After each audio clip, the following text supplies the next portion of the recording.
Okay, so I am here with Amy Walker, who is the star and the writer, producer of Into Light.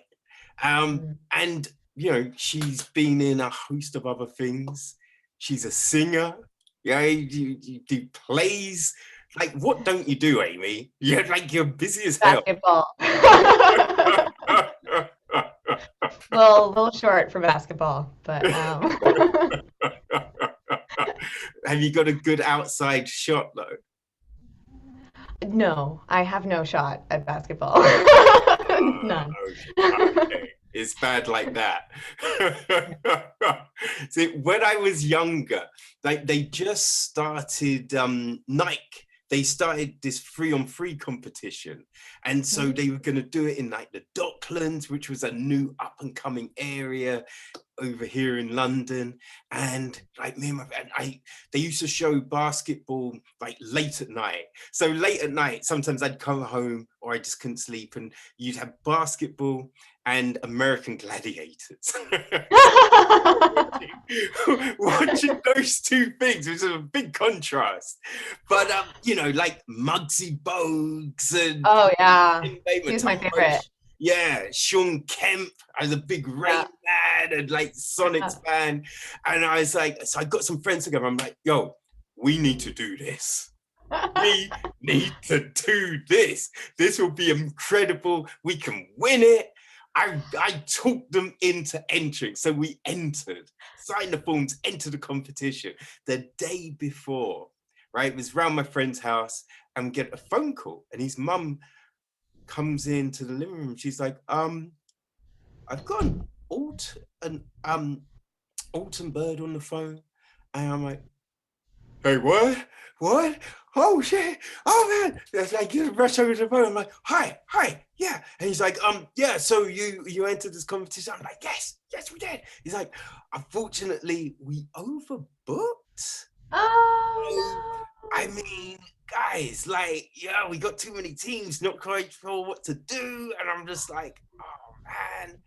I'm like, all right, fine, okay, all right.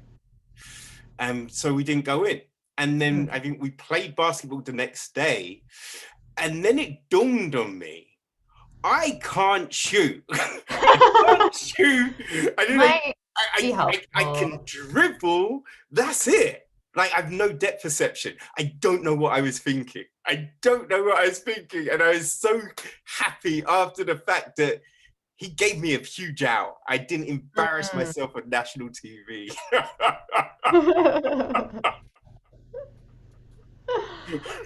Uh, But it's fun as hell, though. Good, good. It should be fun. It's a game. But anyway, we're not here to talk about my lack of basketball prowess. We're here to Or talk mine. about your acting talents and the like. So, Into Light, you Mm. wrote the film. I did. Ah, Yeah. so is this the first time you've written sci-fi? Sci-fi. Yeah. I mean, Well, it's women a voting, historical that's like, biopic. it's not real. Women voting power, like, that's crazy. You know what I What? mean? Come on. See Come what you did there. Yeah, yeah, it's funny because the history books haven't portrayed history actually. So it can seem like sci-fi to have this thing of like women voting.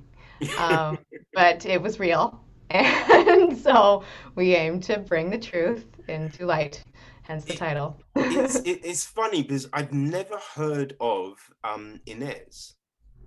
Yeah, I hadn't either for Yeah, until a couple years ago. because it's Um, when they talk about like the suffragette movement, it's mhm. usually oh gosh, I can't. I'm trying to think of the lady who usually gets killed. Yeah, right? Like Um, there's somebody, I can't even remember the name of the one or two people that we've heard of. Maybe Alice Paul, maybe Lucy Burns, maybe Susan B. Anthony. In our countries, of course, you have Emmeline Pankhurst and yes, that's um, it. Emily Pankhurst is the one name that kind of gets mentioned, which Yeah. you all like. I think whenever people talk about movements and they'll be like, oh yeah, and that was that person, and you're like, Yeah. it was a big movement. There were other people. It always seems weird when they only bring up one person, you know? But Yeah. yeah, when talking about the suffragette movement, it's usually Emily Pankhurst's name comes up, and that's Mhm. kind of it. And so yeah, I'd never heard of Inez, which was just like, Yeah. huh, Who okay, literally gave her life for the movement. You know, yeah. she literally poured her whole life into it and died an early death, fighting for not just this, but also, you know, equality across the board. She was an early NAACP member. She was a peace activist during World War I, a peace correspondent in Italy, traveling alone as a woman, totally unheard of at that era, you know, Dangerous over as 100 hell. years ago. I Oh mean, it's yeah, she's dangerous going. now. So imagine what it would be like then. Yeah, So absolutely. what kind of, how did you get introduced to her story? And then what made you think, I need to, I need to bring this to the light, as it were? Yeah. As it was, yeah. So about, I think it's about 4 years ago, maybe five by now, I found out I was fairly new to LA, that's where I live, and I found out about this, the National Women's History Alliance, and they're having an event. I thought, oh, good, I'll meet some people, learn some history, and and there was a historian, Robert Cooney Jr., who was presenting all about Inez Milholland, and like you, I had never heard of her, and she's a huge part of why I'm able to vote. And I was so kind of, well, I was angry. I was angry that I hadn't heard of her. And I was so inspired by her story, which even if she had lived and done the things now, over 100 years later, that she did, she would still be groundbreaking. She would still be Oh, inspiring. yeah, no, for real. So I felt like people needed to know about her and to know that, that, you know, we can aspire to be like her, you know, in our own way, that when we grow up with these examples of real women and real people, you know, who are doing what we feel called to do and we know it's possible, you know, then we grow up with a different way of being. And so when Robert had said, I think her story needs to get out there. I think there needs to be a film. Who agrees? And my hand shot up. And he said, who should play her? And my hand shot up. And he said, yeah, who do you think should play her? And I was like, me. And he kind of chuckled. And then I went up to him afterward and bought his book. And I said, I'm serious. Would you help me? And so, you know, so we just kept in contact. And I met Martha Wheelock, another historian and a wonderful filmmaker, there at that event. And fun fact, won in a raffle the brooch that I wear in the film, and then I had worn when I first played Inez, which was in my one woman show that I was taking around the world. I chose just a piece of her speech, the same speech portrayed in the film, and was performing it in Australia and London, here in the US, and people, regardless of gender, were really inspired by her story. I thought, okay, this whole women's history thing, it's our history, and we are interested to know. And so, Yeah. you know, it just gave me more fuel.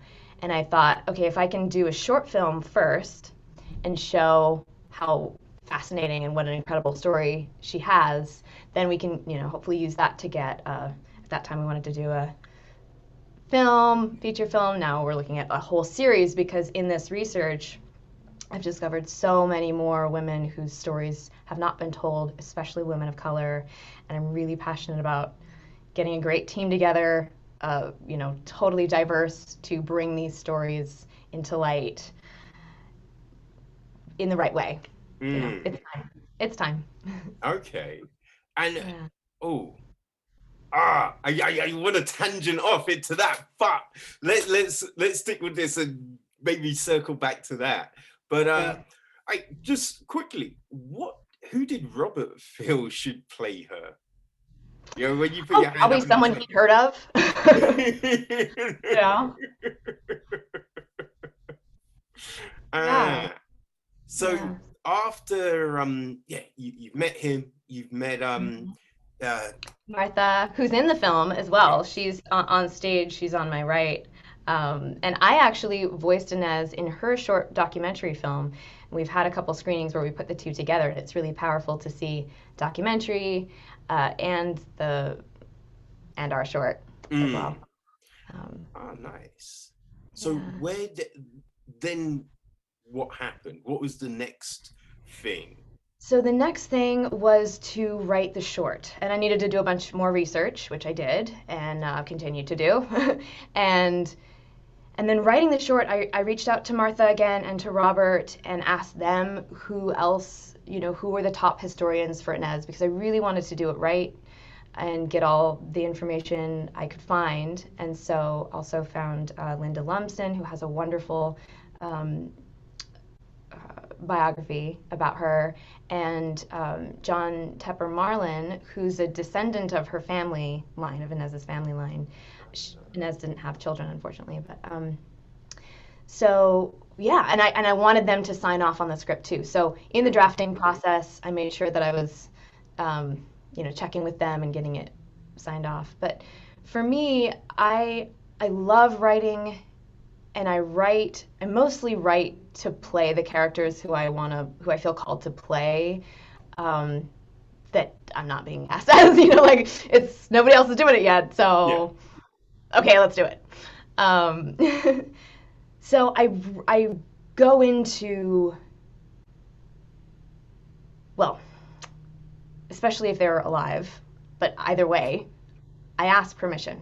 I Hmm. like to meditate on this person and ask permission. If it had come to me, then there's some kind of a connection that they came across my path in the universe. But I want to ask, what do you want me to do in service to this story? How do you want me to tell this story? Do you want me to also portray you? Do you want me to just write it? There was a lot of that discernment, and all the way through, because she was larger than life in so many ways. And she was so gregarious and poised from a really early age in ways that I was not. I was so shy. I was still something I work with.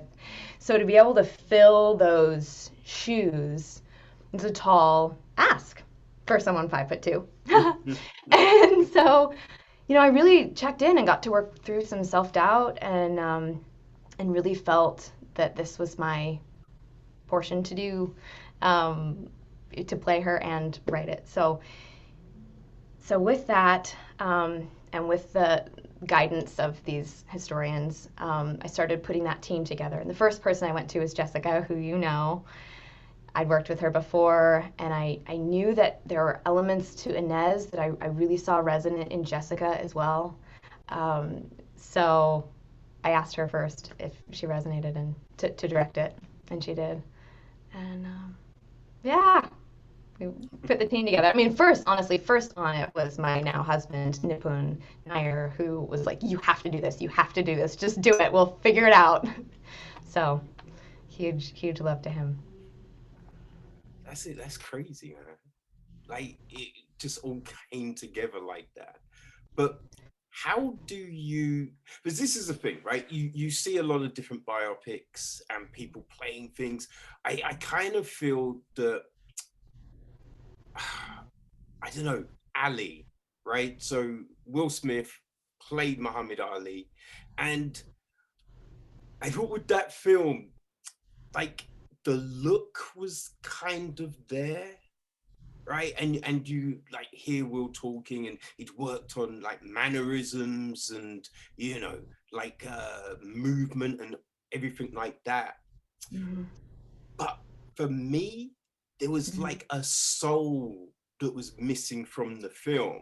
And I've seen it in some other kind of biopics where, the scenery will be correct and the look Mm-hmm. and this and that, but it feels kind of empty, Mm-hmm. you know? And you have all these historians, Mm-hmm. they're involved, they're giving you feedback and information, and you're really immersing yourself into it. Yeah. And you want to do this justice. Mm-hmm. But there's that line, right? where you are inhabiting the character, or just, I don't know, how would you say, just kind of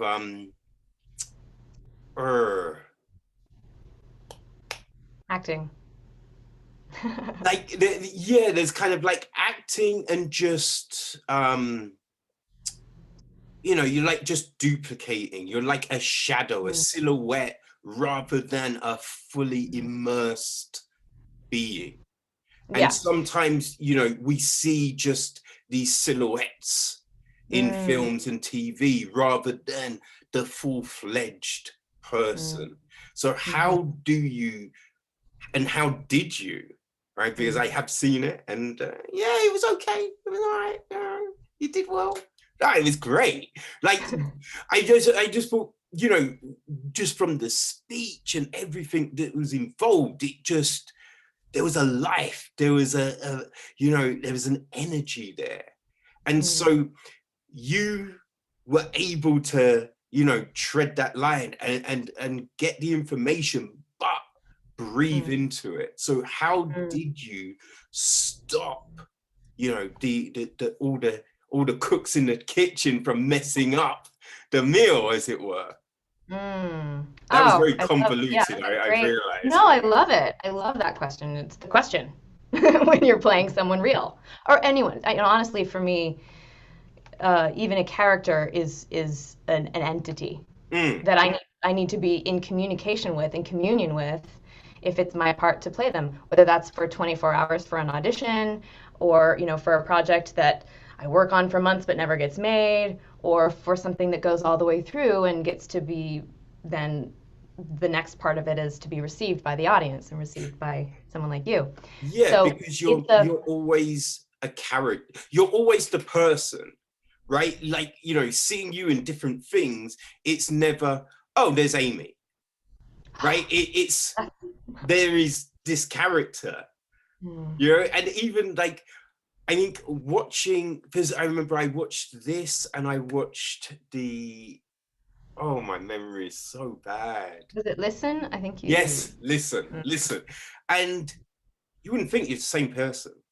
I feel that speaks volumes. Because sometimes you watch things and you'd be like, oh, well, yeah, that's Thingy, right? Rather than, damn, who's playing Hercules? Like, who's playing, you know what I mean?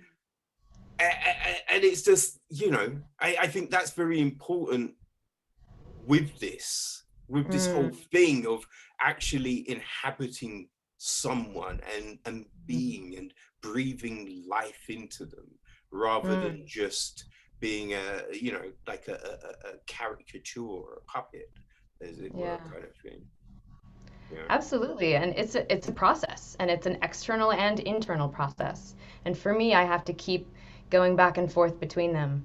So there's something very technical about how did she speak? How would she have moved? What would she be wearing? How would she need to hold herself? What are the accounts of her? I know that she had a low resonant voice. I know that she lived in London from the time of being about 12 to graduating high school. My cat has joined us. This is happening, Grayson. Hello. Hi.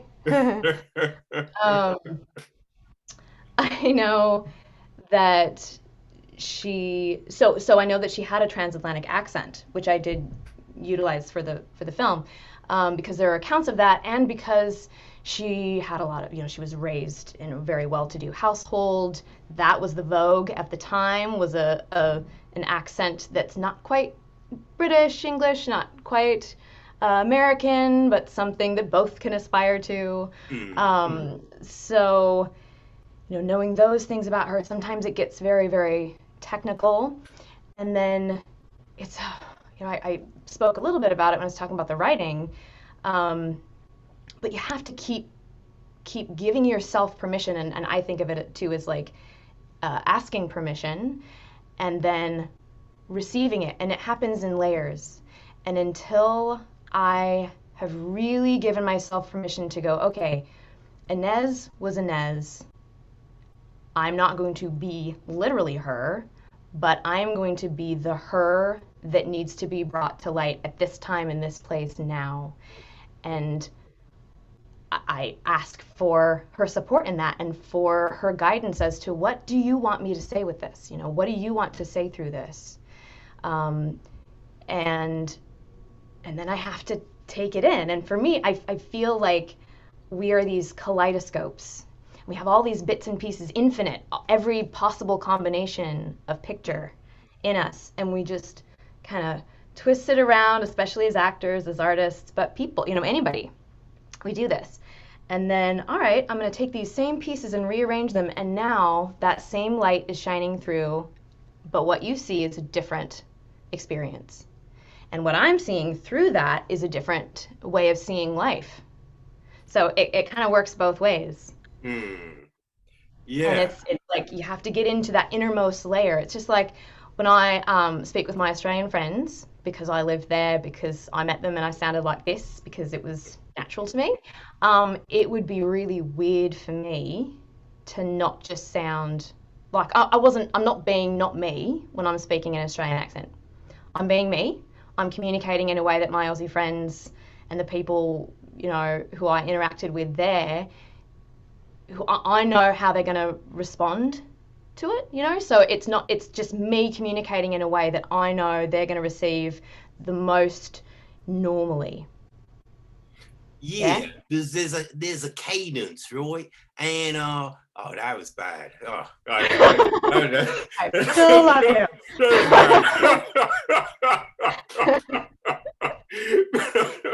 but there's a cadence, there's a flow to communication, isn't there? Mm, So it's within using tone and pitch and words, right? mm, There's going to certain situations and certain words can yeah, ostracize you, can put you out of that flow.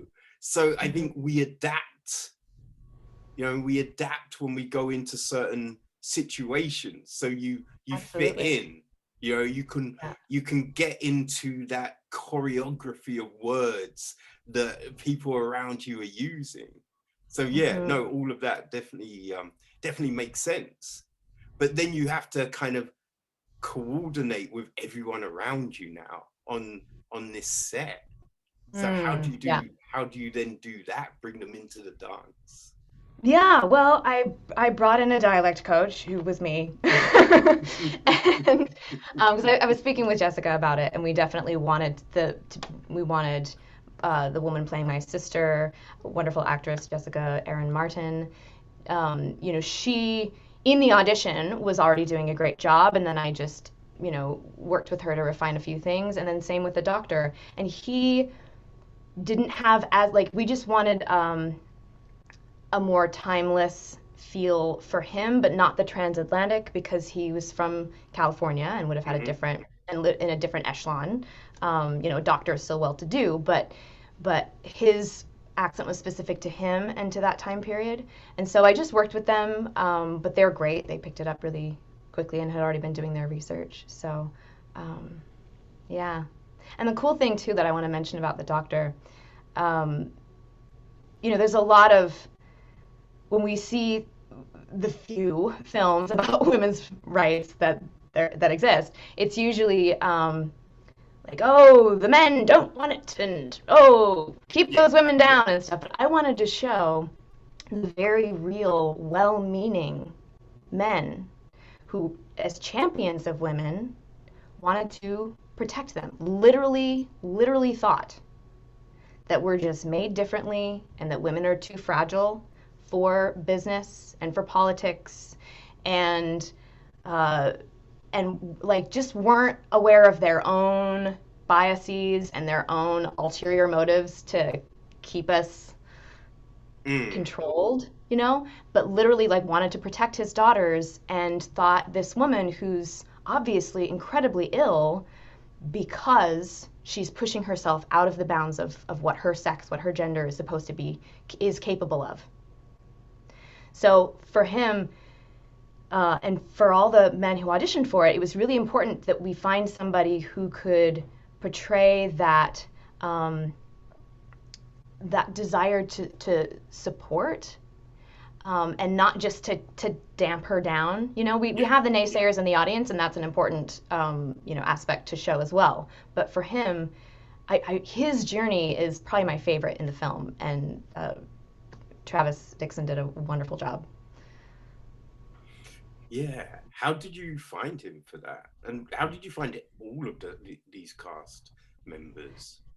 Yeah, I believe Jessica, our director, had worked with him before, and we both reached out to some awesome actors we'd worked with before and had them audition, and we both were in alignment with who we wanted, and they were great. Ah, And then in terms of the other cast members, the ones on stage with us, some of them we had known, and some of them are amazing producer Martine Mello of Collie Pictures, who was so instrumental in getting this made for a doable budget.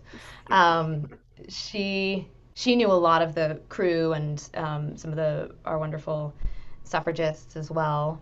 So and then for our extras, our background actors who were fantastic, we really reached out, in Facebook groups and on all of the casting sites, but also with Martha Wheelock, who I mentioned before, one of the historians on it, who ended up being in the film. And she has nonprofit Wild West Women, which is also a production company, and they were our fiscal sponsor for this. So we were able to take tax deductible donations from people, also in kind, borrow or give people a tax receipt to be able to borrow equipment and yeah. all these things. So she has this mailing list, and she's very much a part of the community. So is Robert Cooney, who's the one I mentioned initially. I found out about Inez from. And so they put out to their mailing lists and to the National Women's History Alliance that we needed props, that we needed background actors, that we needed costumes. And we got a whole handful of background actors who had been marching in the suffrage centennial float of the 2020 Rose Bowl parade. And they had all their wonderful, several of those women who have like the hats and Yeah. the man in the, top hat with the suit and everything.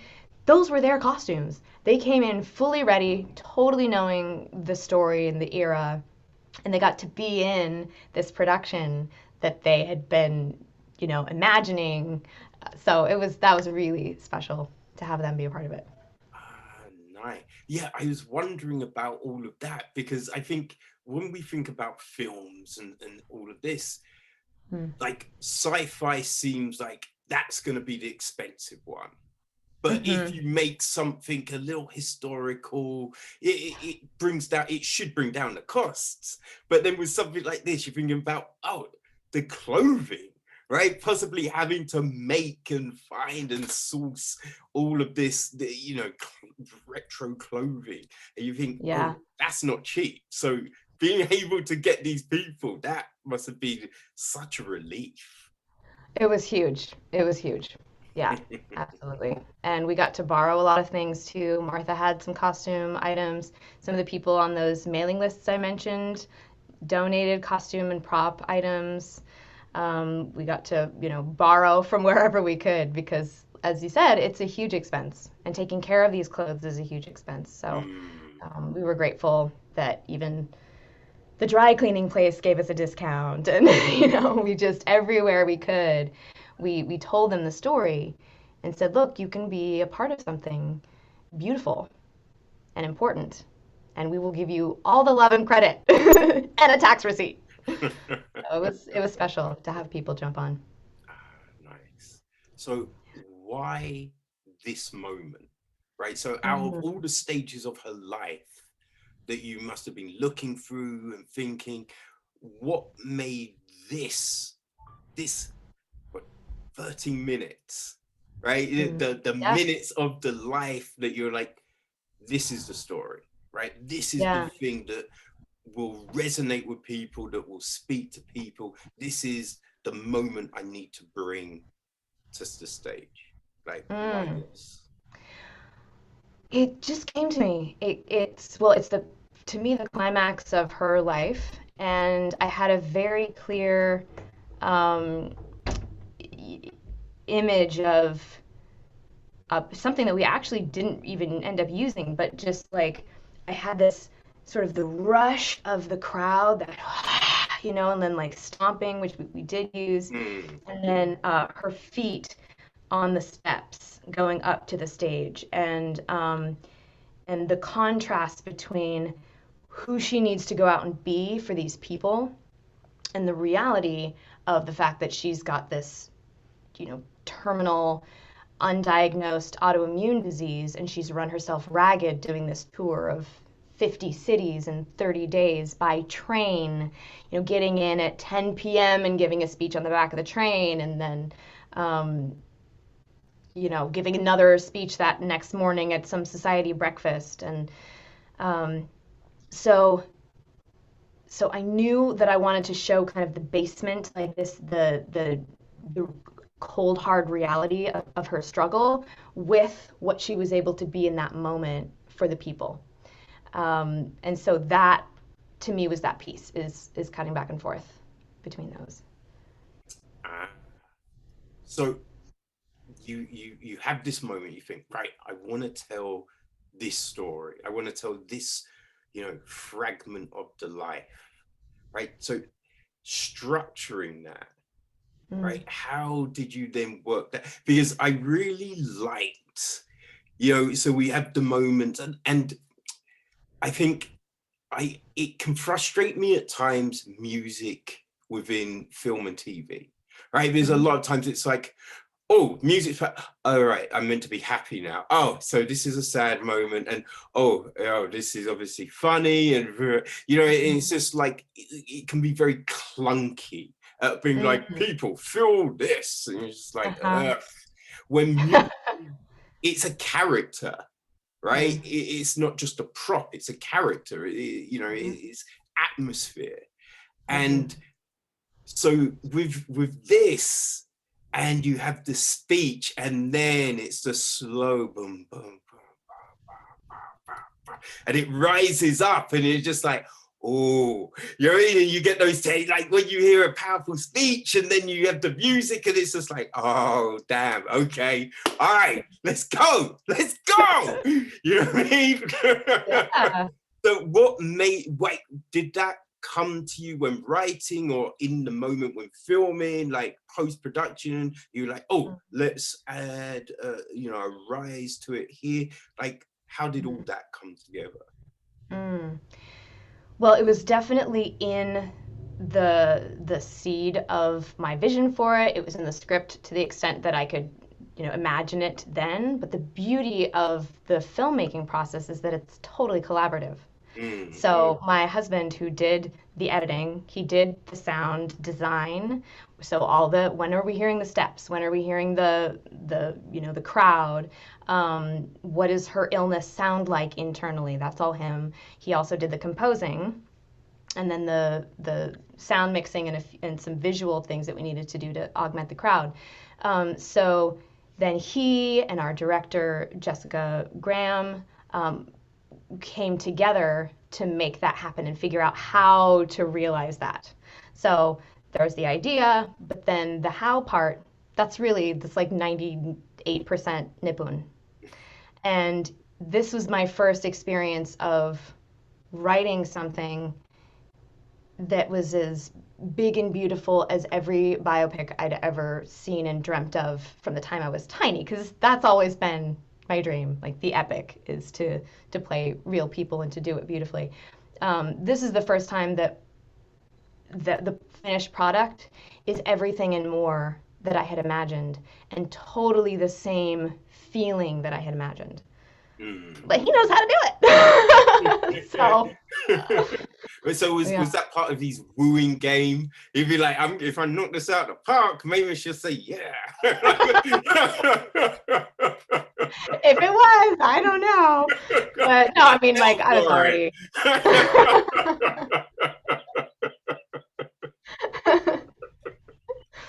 I mean, I'm in. He's an incredible, incredible collaborator, for sure. Yeah, for sure. And he was there on set, and the way that he said it, which just was an incredible. honor and definitely the way we want to continue filmmaking is he was on set and he said, the goal for me was to recreate what I felt in that room. Mm. And with filmmaking, you do it piece by piece by piece by piece by piece.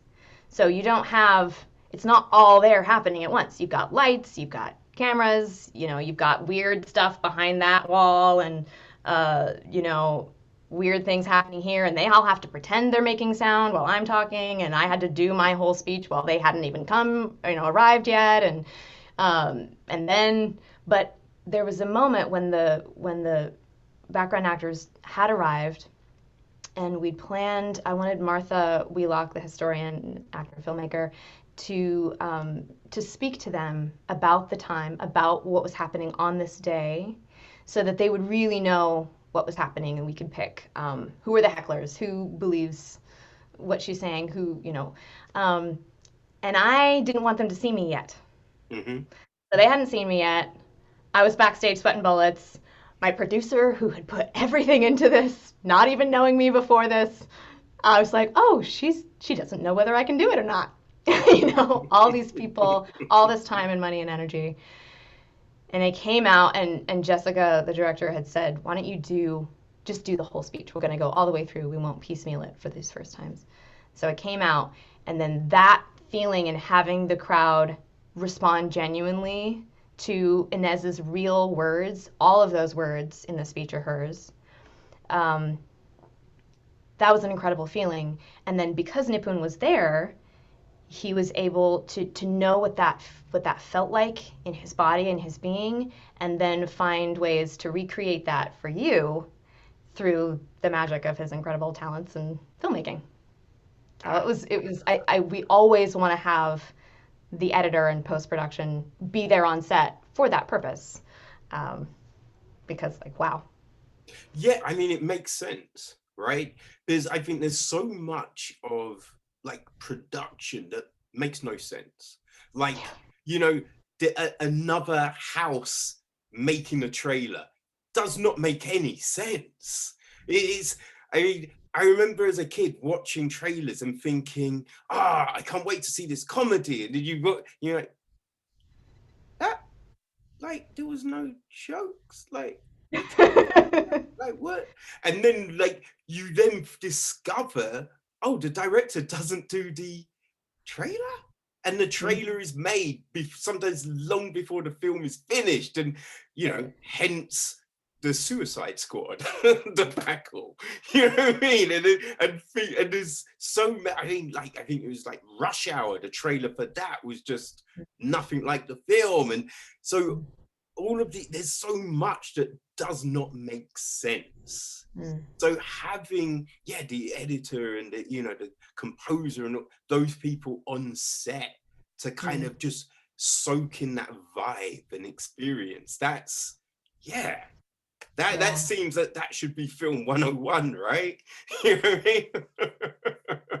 Yeah, when possible. It's not always possible, but if they can come Mm. for at least one day, one crucial key day, then it's always a goal for me now, knowing what that was like for him. Um, yeah.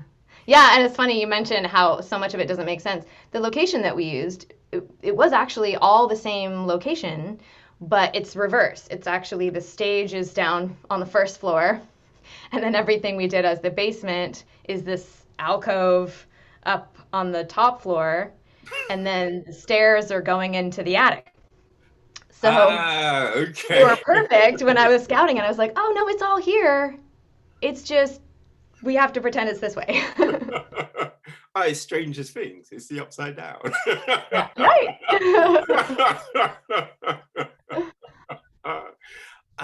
Like, how many days? How many days is Two, like the shoot take? 2 days. Huh. Okay. How long? Like, what were the hours like? Uh, let's see. That first day was the speech and everything in the stage theater location. Hmm. Um, I don't remember because I was out getting there early. Not maybe 12 hours. Nothing, not 16. And that depends on, so the extras were only there for 4 hours. Yeah. A couple of them stayed longer to get some of those shots coming up the stairs, but we wanted to really respect everybody's time, and especially because they were there just for goodwill and food and credit and being a part of something beautiful. Um, but yeah, I think it was about a 10 or 12-hour day. And then the second day ended up going longer, miraculously, because there was supposed to be a dance party downstairs, which would have stopped filming. And we were trying to keep it to be a short day, but that was not happening. And by some magic, the dance party didn't happen. We were able to keep Oof. filming. So that was a longer day. But again, probably 14 or something, not 16. Maybe for me. I was there longer, but yeah, they're long Okay. days, so we did it. So if the first day was the speech, right? So the second day was like the conversation with the doctor, be like, you can't go on stage. You're ill. You are pernicious. And you're like, pernicious? Like again, Eh? that's the first time I've ever heard of that. You know? Yeah, yeah. And it's I think firstly it's crazy how you hear something and be like, well, that's like what, a few days in bed, antibiotics, and you're fine, right? And you're like, wait, that killed her? How the Yeah. hell? Well, by that time, so LA, she lived in New York. So this was the toward the end of a very long and grueling tour that pretty Mm, much everybody else except her and her sister had said, I'm out. Like, this is enough. This is too much for me. Um, but she kept going because there was that whole, it still exists, but there was this whole, women are weak, women can't handle this, what are you doing? um, and so she really wanted to push past that. She mm. had, before she left, she had really acute tonsillitis, which when you're giving speeches, not fun, not fun. So she was actually like draining pus, literally, and her teeth even were. We didn't want to mention all of the things because it's a little extra, but like her teeth were even um, infected. Oh, And yeah, and then anemia, so she would just get totally exhausted, just completely exhausted. And then they were giving her, as you maybe saw in the film, the helpful medicine of arsenic and strychnine. yeah. So, The fact that those used to be medicines, it's just like, right, yeah, wait, leeches what? too. Oh, you're weak? Let's suck your blood. Yeah, so there was that. Um, and and so we were at that point where it was beyond, she was beyond, but she still would get up and do the whole speech and like ride that energy from the crowd and stay for hours after. Even with this, she stayed for hours after, answering questions, shaking hands, doing all the thing. And she would think she was fine, and then she would totally collapse. Mm, um, and so then it was only, I think it was 3 weeks later. I mean, she went pretty much straight to the hospital and stayed in the hospital until she passed. So yeah, I think they also didn't have the tools they have now for being able to the medical prowess they have now. Who knows if she would have survived now?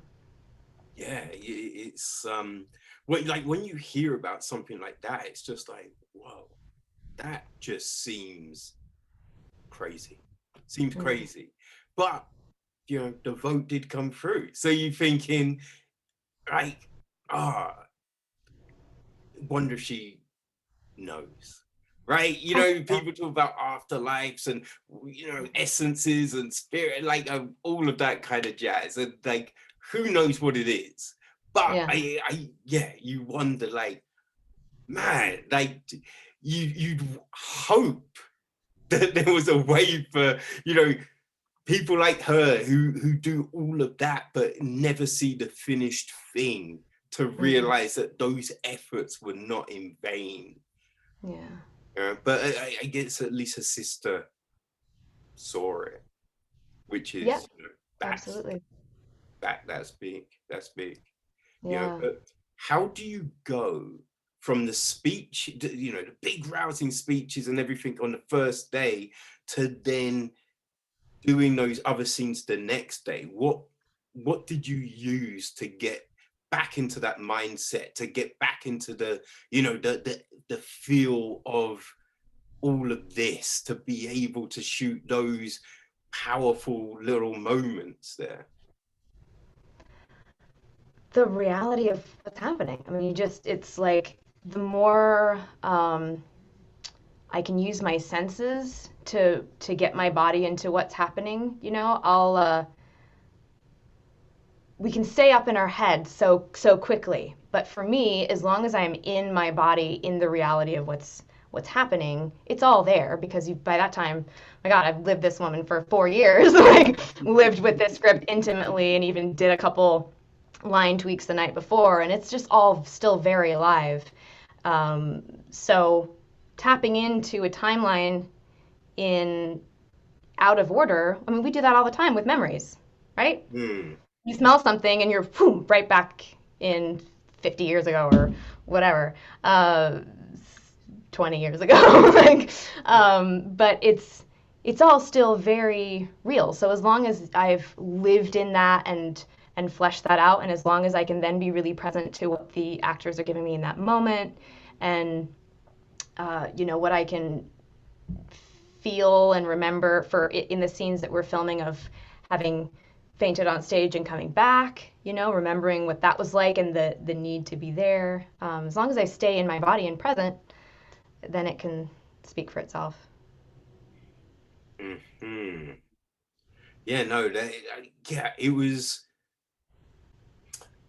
really just fascinating, those conversations, right, between, you know, the doctor and Inez, because as you say, like at first you think, oh, is he, you know, just like, little lady, you better, you know, get back to the kitchen and, you know, understand your role. But no, then you realize, you know, as it's going on, you see that no, there's more to it. You Mm-hmm. know, and when he opens up to your sister, and he's just like, yeah, I've got, you know, 3 daughters, and yeah, I do worry. I do Mm-hmm. worry. There is a concern about them growing up in this. So Mm-hmm. you kind of, you see that complexity within him, but even with the conversations with you know, it's not just straightforward. Like you get the sense he does understand what you're doing, but it's just like he then still knows that you're gonna kill yourself, and it's Mm-hmm. just, you know, what can I do here?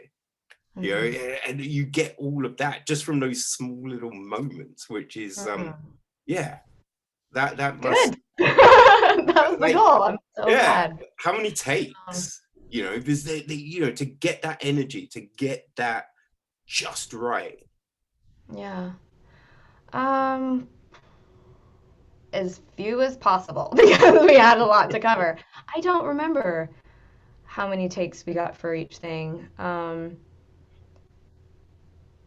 You know, honestly, I don't remember. It was different depending on each piece. And we actually, you know, 2 days for 8 pages is actually pretty great. Like that's a doable amount of time.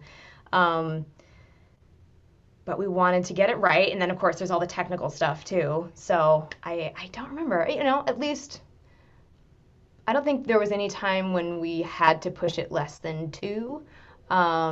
Maybe a couple times where we got two, that was it, and we had to move on to the next scene, and you just hope that it's there.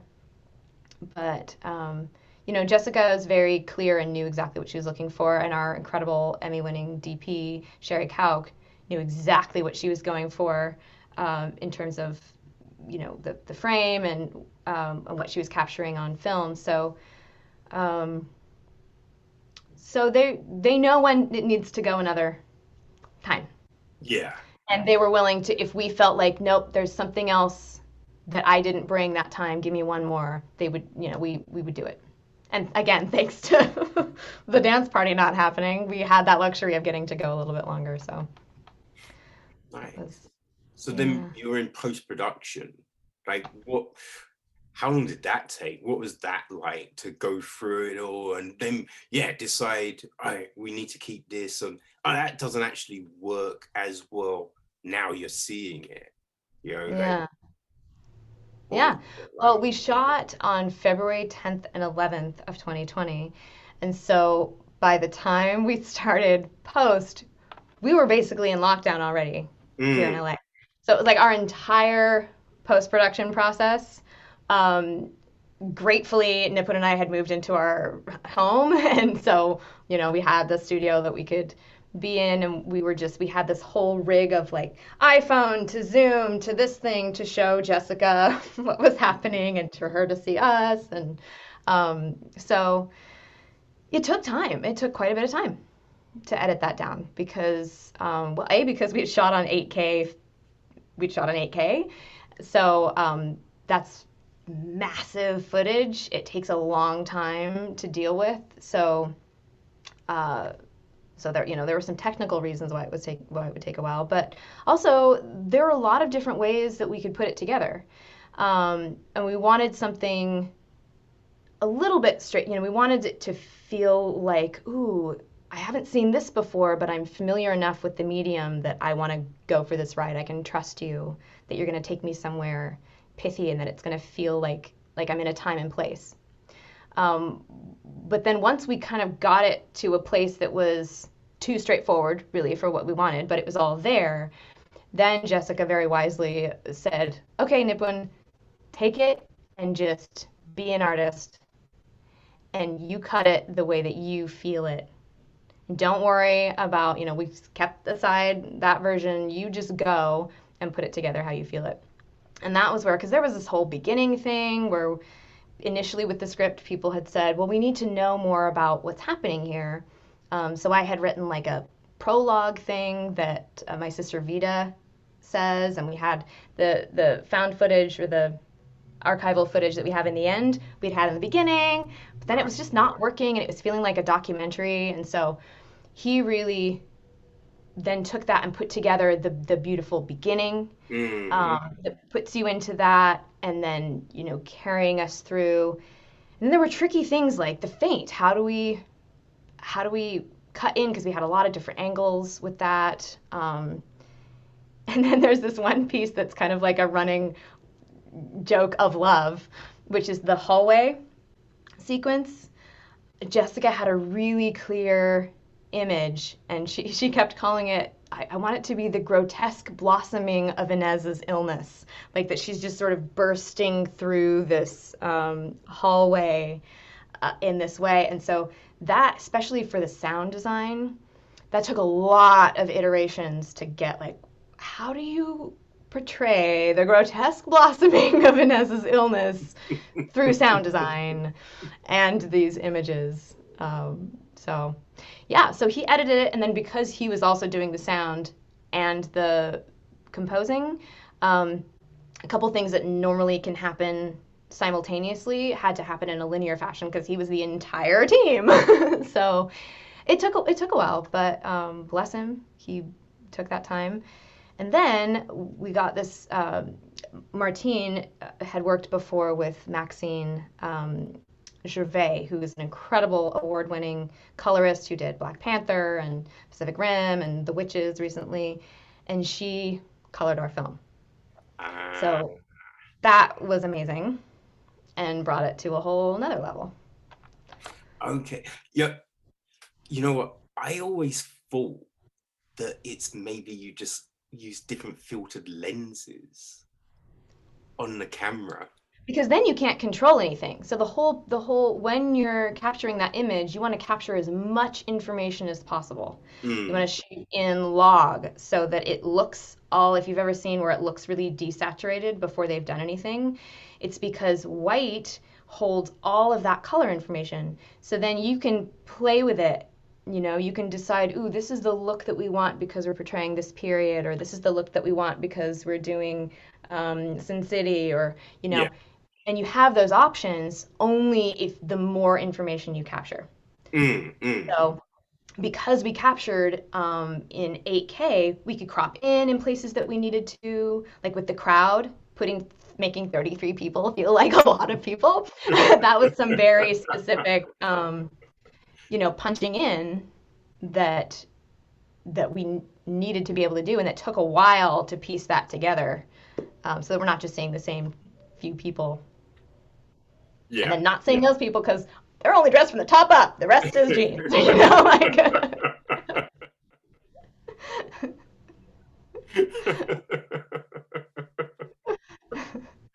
Oh dear.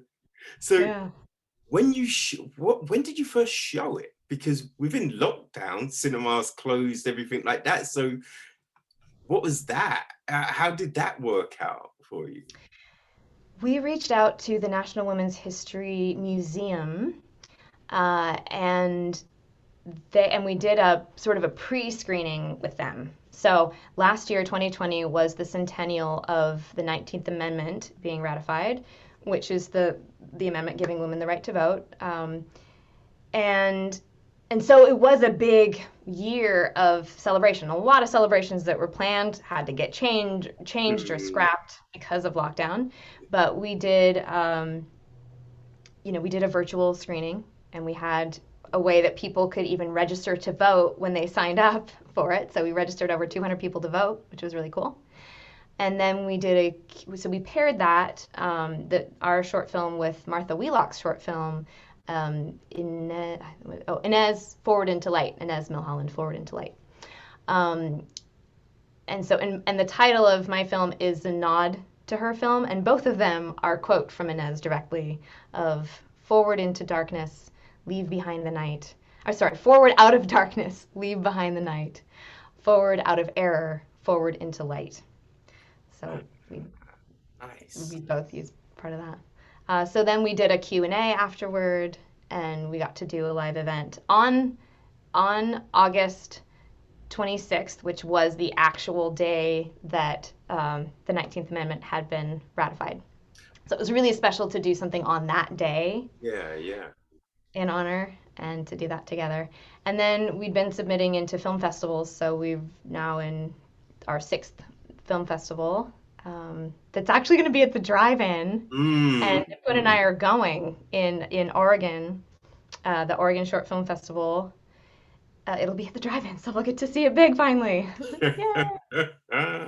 So is this going to be the first time you'll be there with people seeing it? Yeah.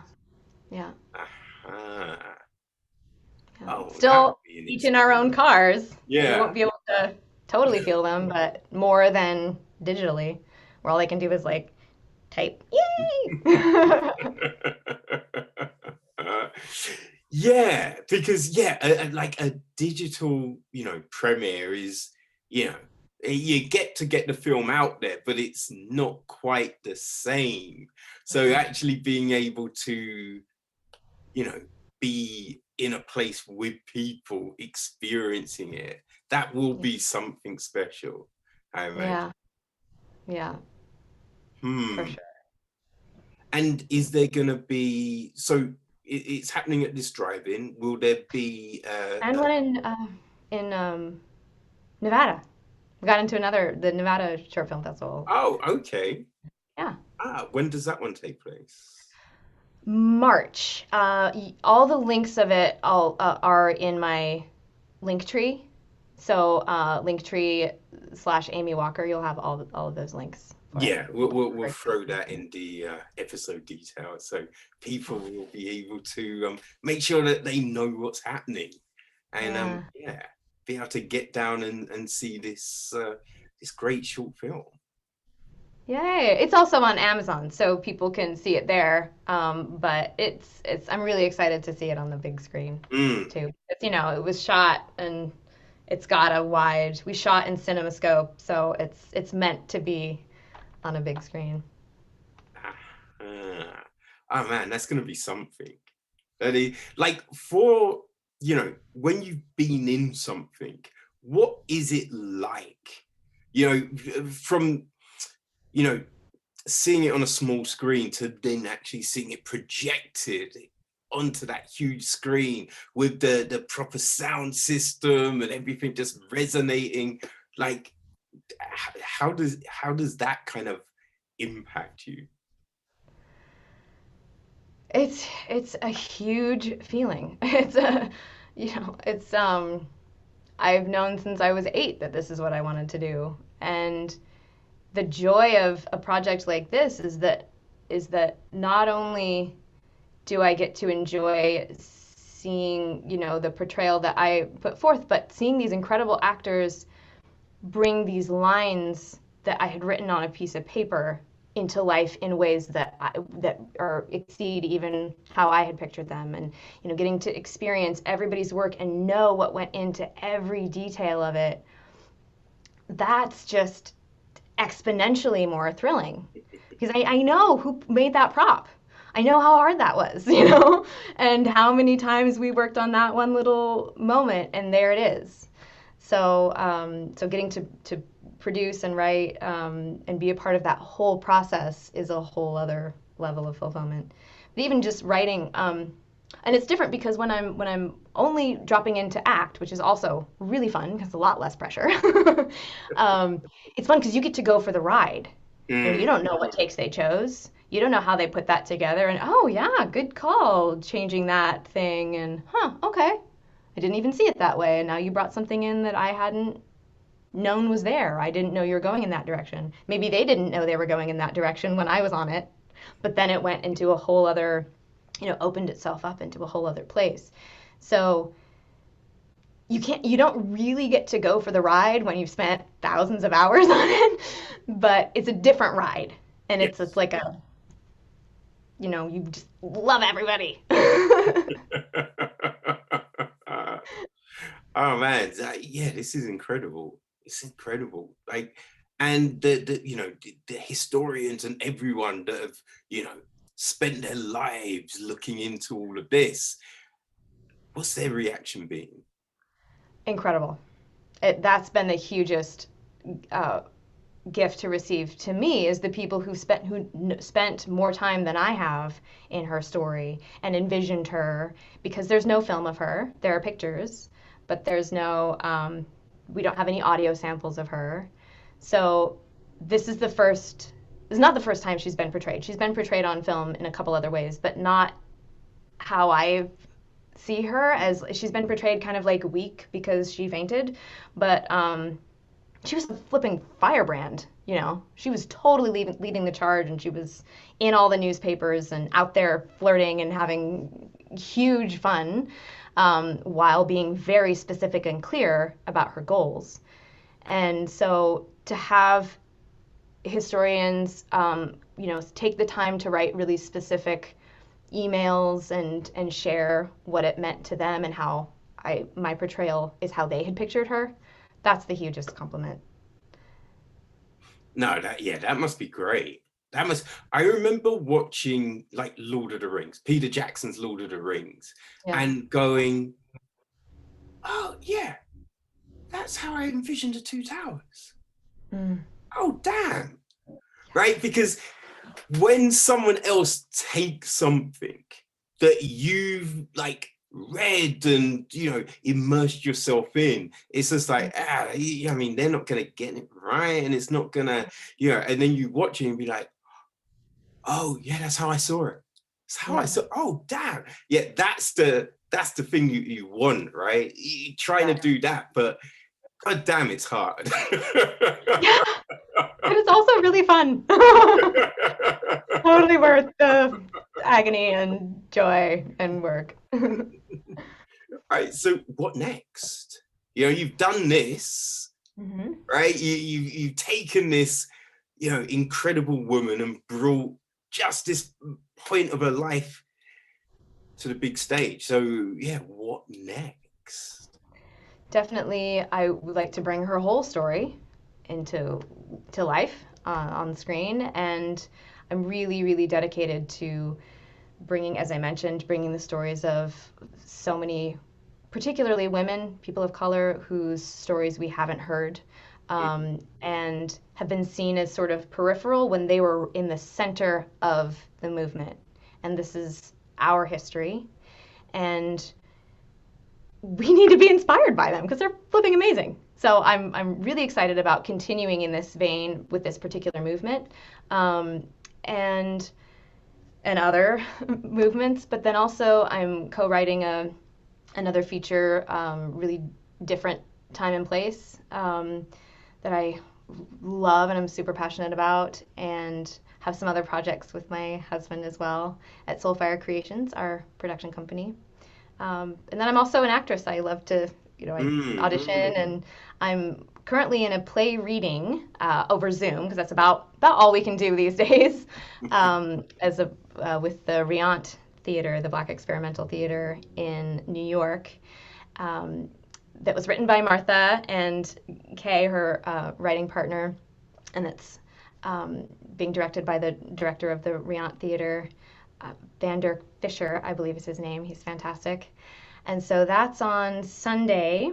It'll be broadcast on Zoom, but we're doing what we can with backgrounds and all to make it come to life. And in that one, I play Lucy Burns.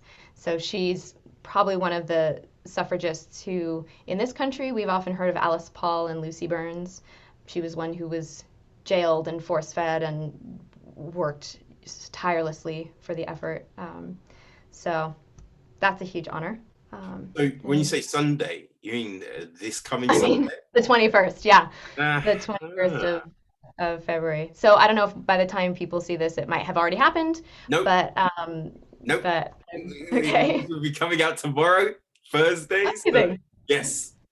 So people, it's happening on Sunday, right? Yeah, So what time on Sunday? So people can like the yeah, information. We'll put it in the description. But yeah, like right. what time? Do you know the time? And Yeah, 5 p.m. Pacific, which is 8 p.m. Eastern, which is probably really early for you.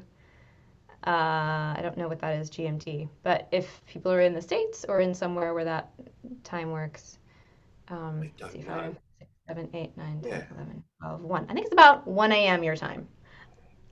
Oh yeah, that's fine. 1 a.m. That's still party time. Yeah, it's short. It's a one act, and it's very historically accurate. And there'll be a Q&A after, which will be fun. Ah, oh, great. And is once it's aired, is that it, or will it be up for a period of time for people to That's a great check question. out? I don't know. I don't know. I'll find out before this goes, and we'll put something in there. Okay. Um, yeah. How much time went into that? There's it's a reading, so it takes a. You don't have to do maybe as much, but you still need to get into that character and visualize. And so yeah, what was the process? Yeah, it's a different process because like there's a lot of kind of technical aspects to it to making it learning is cramming as much of the speech you can because it only got announced. I only was only cast a couple weeks ago, so Okay. I've been researching her as much as possible and getting some great books and just immersing myself in her story, and then we've got only a week of rehearsals, Oh. and so far they've been pretty technical in terms of like when to turn on your camera and what background to use and all that good stuff. So it will have a little something extra, um, but yeah, it's a different. I didn't get the luxury of as much time as I got to take with Inez, Mm. but I'm really passionate about her story too, and I'm excited to look more into her and see if maybe there's something else to do with Lucy Burns. Yeah, like yeah, could she fit into the series that you're putting together? Oh, for sure. Yeah, for sure. Mostly I want to highlight women of color.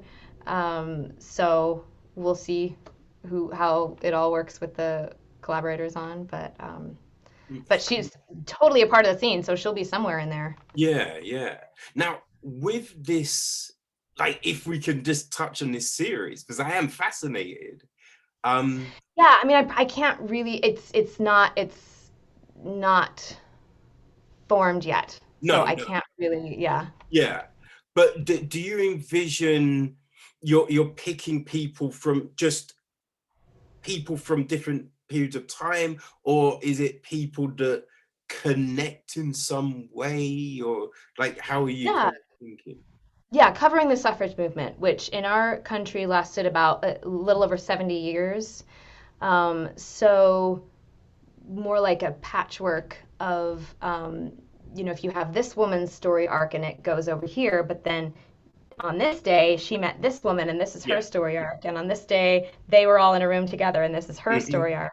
I love how we can take these deep dives into different um, eras um, through that movement. Yeah, yeah. And I like how, that kind of thing. Did you ever see a show called Easy? It was on No. Netflix. Yeah, I think I want to say it went for 3 seasons, but it followed a lot of different people. And like, so each episode had different characters in it, but because it was set in this place, you sometimes, they might go to the coffee shop, and in the background you're seeing people that were from the last episode or will be in Mhm. the episode kind of, coming. So yeah, Yeah. it's like, because we all inhabit this space, so it's Yeah. just, yeah, I like how, these things can get interwoven and everything like that. But Me too. yes, I mean, it's definitely a rich period to kind of pick from. Yeah, yeah. And one that has largely not been portrayed much, especially the Bohemian movement. And Inez was really a part of redefining gender roles and marriage vows at that time with her husband. And, um, it's a part of our history and our evolution that's been kind of like, oh yeah, there were some women who fought hard to win the vote, and they were all white, and they none of them ever had sex, and anyway, go be chaste and Hmm. don't do drugs. Yeah, Okay, well, there's your yeah, history. that's Back the to the way men to and the go. wars. It was like not the truth. And she I'm didn't much let more the doctor interested. know that. Yes, yes, I had to put that line in. Yeah, if you haven't seen it yet, see it for that line. Yes. I mean, it is an interesting thing that when you look at history, you see like a lot of things that we're told, oh, don't do that, and that's bad, and no one does this. And you're like, wait, they were I thought no one did that. What's going, huh? Yeah. It's crazy that we're not given all of this information. Yeah. Like, does this frustrate you? Right? Because Yeah. I know at the moment in the US it's Black History Month, Mhm. which is I hate these months. Right? I think in England it's I want to say October. I think it's September or October, one of the two. And yeah, I hate it because you during that period suddenly you see, oh, there's a program on this person and this, and they'll do like, oh, you might see a few more adverts with like, black leads, or if it's women's month it's women leads and things like that, and then it goes back to normal after that, and it's just like, can we just stop? Can Mm. we just teach history? Why are we segregating our history into, oh, this is, Latin month and women's month and black month and blah, blah, Because we're blah. not there And it's yet. just like, history is history. Let's just tell these stories. It's crazy. It makes no sense to me. It makes sense because there's a very, very well-designed oppressive system that is Oh, yes. working Like, to it makes oppress sense, those yeah, in that voices. regard.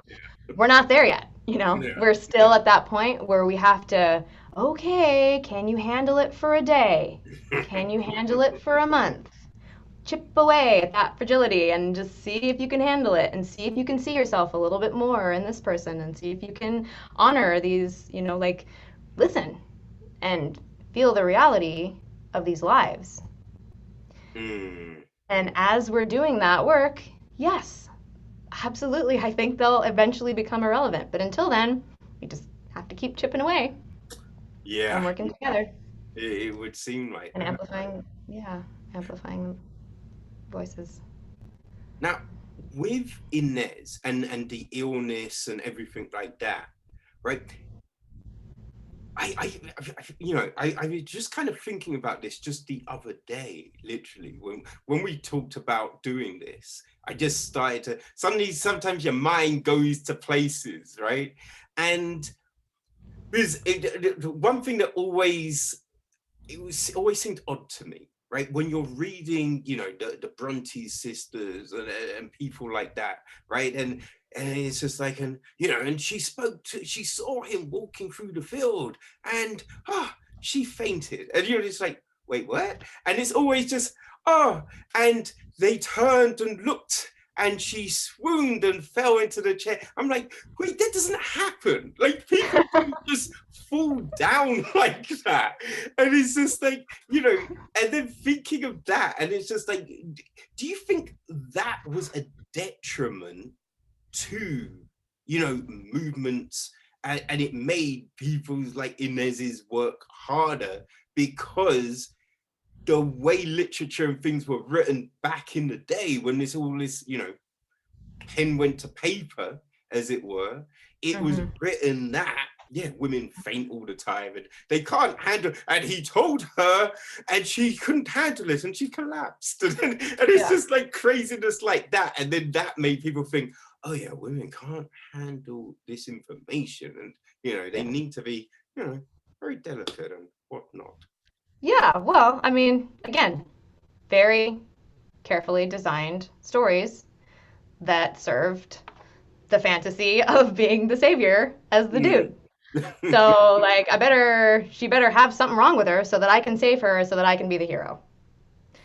And then, oh, I want him to be the hero. So even those few writers who were women who were able to be published better play into that fantasy. Yeah. Also, they were wearing corsets. And I don't know if you've worn a corset. There's not a lot of breath there. So, like, they literally had shallow stairs and benches so that they could take a breath and then make it up the next one upstairs. I Like, I don't mean, think you'd understand. And when I say I don't, I should reframe that because I'm like, I don't think you understand. No, what I mean is like, when you kind of look at history and you look at plays and things like that, and people in corsets, you think, oh, it's clothing, right? And you don't understand what that did to people, right? It's suddenly, I think I was doing biology, or I was looking into something, and then you hear about, oh, it moved people's insides. These things, they're not just decorative, they really just messed you up. yeah. Yeah, which was just like, oh damn.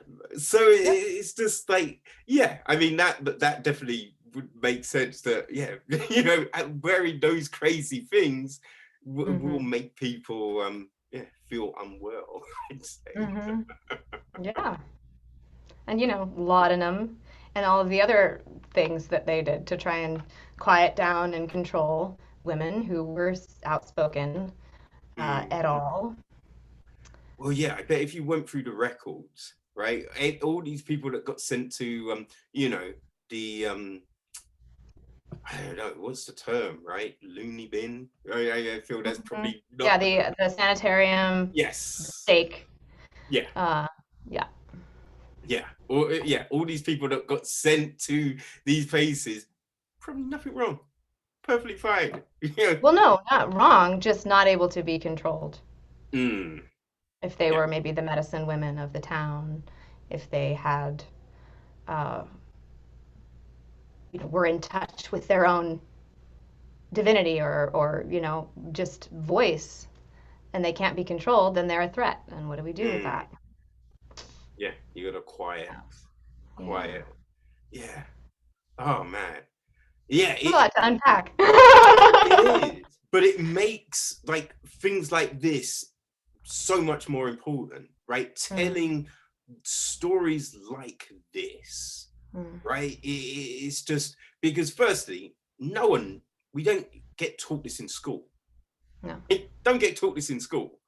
Nope. You know, I remember in history, I got in trouble because I read ahead. Right, I forget what we were reading about, but you know, you finish it and you're like, huh, what happens next? And you read the other things, and so I remember that like there was a question posed, and I was like, I know this, and I answered it, and I was like, and you know, like there was definitely ramifications from this into that, and it led into, and it was like, we're not covering that. I know, but it plays it. No. You're not meant to read ahead. Right, we're only dealing with this, and it's just like, but it feeds into it's history. There's loads more, but no, we're force fed this narrow passage of information, and it's it's crazy. So yeah, thank you for telling this story. Thank you for watching it. No worries at all. No worries at all. Yeah, really just, man, really enjoyed it. Really enjoyed Likewise, it. Kevin. Yeah, listen as well, right? I spoke to Jessica about listen, and wasn't expecting it. Yeah. Wasn't expecting it. And it was, you know, for something with hardly any dialogue. Yeah, I have none. So loud. It was so loud. Yeah. You know, that was a, you know, incredible performance.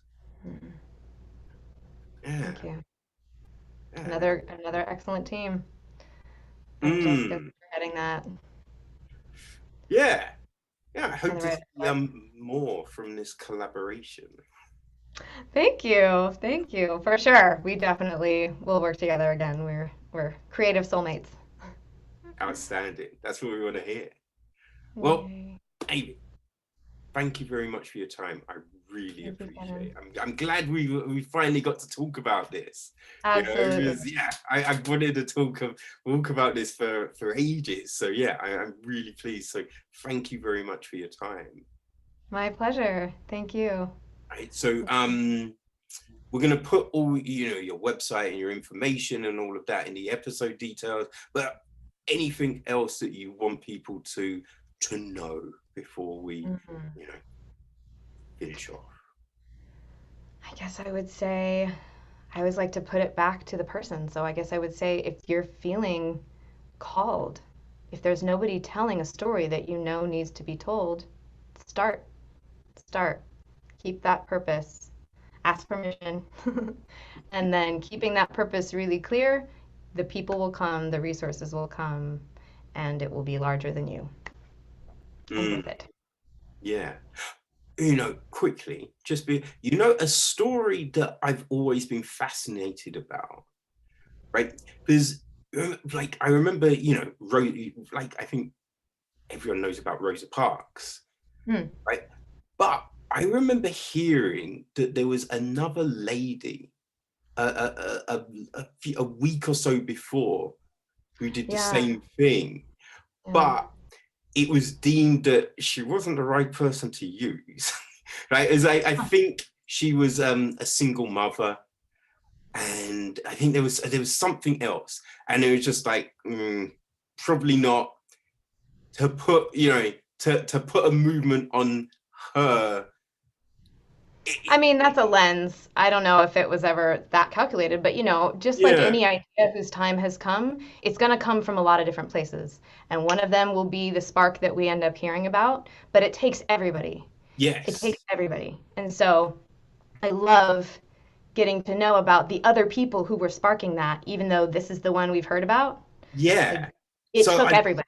Yeah, I want to know more about her. But I've never been able to find that information, and it's just like, what is that?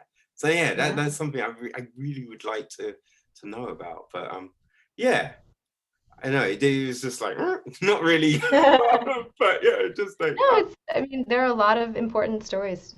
A lot of important stories. So we look forward for you to tell more of them. Thank you so much. Well, Amy, it has been a pleasure. Thank you very much. Likewise. And, Thank yeah, you, Kevin. definitely drop by again to talk about what's cooking next. Will do. All right, that's great. Take Thank you care. very much. All right. Bye-bye.